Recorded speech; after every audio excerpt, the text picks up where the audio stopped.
Hello and welcome back to my channel. My name is Chantel and today I am going to continue my series of reviews of spooky October Halloweeny films. So that's what we're doing today. I'm even wearing an appropriately, I don't know if you can see this, this is my female gaze t-shirt with my Medusa head on it, so an appropriately monstrous t-shirt for reviewing some spooky movies. So that's what we're gonna do today.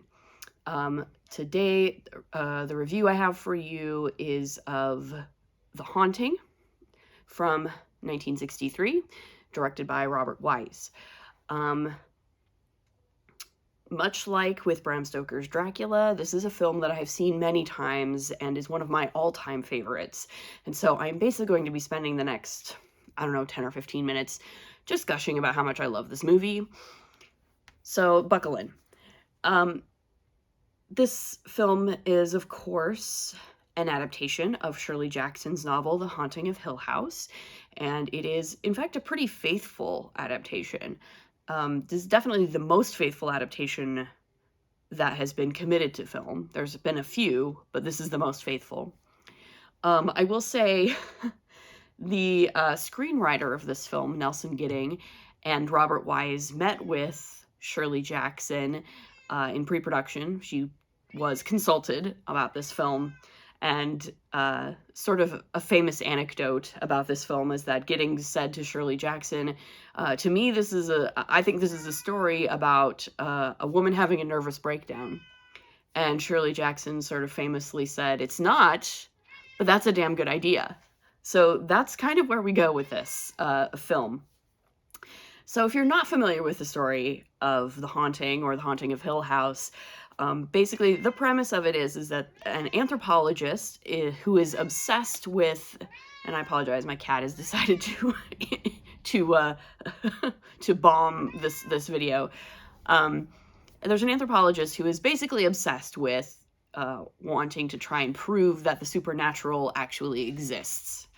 And to that end, he has leased a famously haunted mansion, Hill House, for a weekend, and he's invited some people to spend the weekend with him in this house to do basically a social experiment and try to discover if this house is really haunted and what's actually going on here.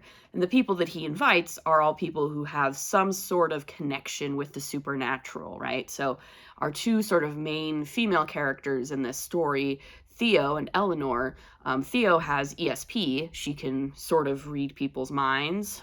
And Eleanor has had a poltergeist experience in her adolescence. And so these people, he considers these people to be sort of more sensitive to the supernatural or the preternatural, and so he invites them for the weekend. And also along for the ride is a skeptical man, Luke, who is sort of the heir of Hill House. He's going to probably inherit it at some point, and he wants to, get money out of it, basically. He thinks it's all a hoax, it's all fake. This is just an old house that he's going to sell as soon as he can and try to get as much money out of it as he can, but he's here basically to just oversee the whole thing. And of course, then terror ensues, right, on this weekend, and lots of horrible things happen, and it's very creepy and very scary. The thing that I really like about this movie is that it very much withholds a lot of things. It does not hold your hand. It does not force you into one way of thinking about it. It very much is going to just let you experience it and decide for yourself what's going on. And it does so through incredible black and white cinematography that creates this really claustrophobic feeling. Nearly every shot of the house is a Dutch angle. It's all skewed, it's all messed up. At one point, a character remarks that there are basically no 90-degree angles in the entire house. It was deliberately built to be sort of off kilter, and the way that the house is filmed and the way that it is framed is also incredibly off kilter. You almost never just see the house straight on. It's always askew. It's always from either a really low angle or a really high angle, usually a really low angle, looking up at the house, making it look even more looming and invasive than it even really is. The house is just full of stuff that casts all kinds of wicked shadows everywhere, such that you never are sure where anything is coming from visually. It's really hard to situate yourself in the house. And that, combined with the incredible sound design, which really is the creepy cake topper of this film. The sound design is absolutely incredible. We never see a ghost, right? This isn't about ghosts, right? This is about a house that is fundamentally on some level evil, right? And it leads you to question, like, can people infuse themselves into the places where they live and the places that they create?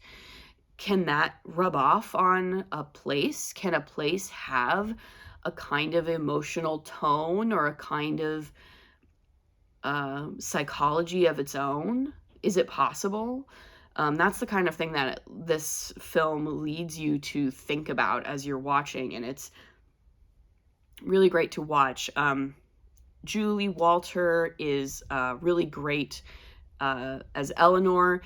She was primarily a stage actress, but Robert Wise tapped her for this role because he thought she would be just perfect, and indeed, I think she is perfect as Eleanor. She's fragile. She's really emotionally damaged. Everybody in this film is damaged, but she is incredibly damaged. Frankly, the anthropologist is frankly really in the wrong in allowing her anywhere near this house, even to begin with, because she is completely emotionally damaged. She needs psychotherapy, not a weekend in a haunted house. But it's very enjoyable to watch.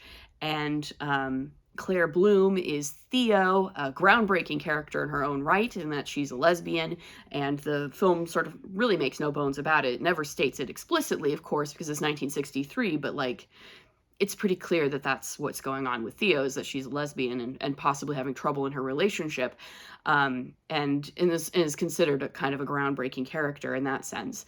And Theo is also honestly a very damaged person, and she vacillates wildly between being sort of kind and sisterly to Eleanor and being sort of cruel and nasty. Luke is kind of the same way, where he kind of vacillates back and forth between charming and skeevy. And even our good doctor, the anthropologist, is kind of obsessed and not as concerned with the health and well-being of the people in his care as he should be. It's a really great film. If you want a lot of really nice, sympathetic characters that you can feel for, I mean, you can kind of feel for Eleanor, but they're all very messy, and they're all at various points under the stress of this house lashing out at each other in various ways. And the tension that this film builds is absolutely incredible. Robert Wise is a very versatile director. Like, just to illustrate, this is the film that he made after making West Side Story and before making The Sound of Music, which is kind of insane. This is wedged in between two, like, really lush, beautiful color, full color Technicolor musicals, and then this creepy little haunted house movie, which is just incredible. And he skillfully takes you through and takes you into the broken mind of Eleanor and into the craziness that is this house, and leaves you wondering what the heck just happened here. And that is essentially The Haunting. I honestly cannot recommend this film enough. This is one of the scariest movies I've ever seen. I've seen it many, many times, and it still creeps me out. Like, it's very creepy. There's a handful of moments in this film where you do kind of want to just cower under your blankets and until it goes away. Like, you just want it to you just want to hunker down until it's over. And by God, you really want it to be over. There's definitely some moments like that. So, you know, don't believe anybody who says that no movie before, 1985 or something was ever scary. This is a genuinely scary movie, and it's scary without being extremely violent or gory or having a lot of jump scares. There's a couple little jump scares here and there, but it's mostly just atmospheric and building tension and using the tools, the filmmaker's tools, visual and auditory, to create this sense of impending doom and this sense of creeping horror that just infuses this film and really gets under your skin. So that's my review, I guess, of The Haunting from 1963, directed by Robert Wise. This is another film that if you are at all interested in a haunted house story, this really is the quintessential haunted house film, the haunted house film par excellence. And if you haven't seen it, you absolutely should try to catch it at some point. It's great. It's often on television.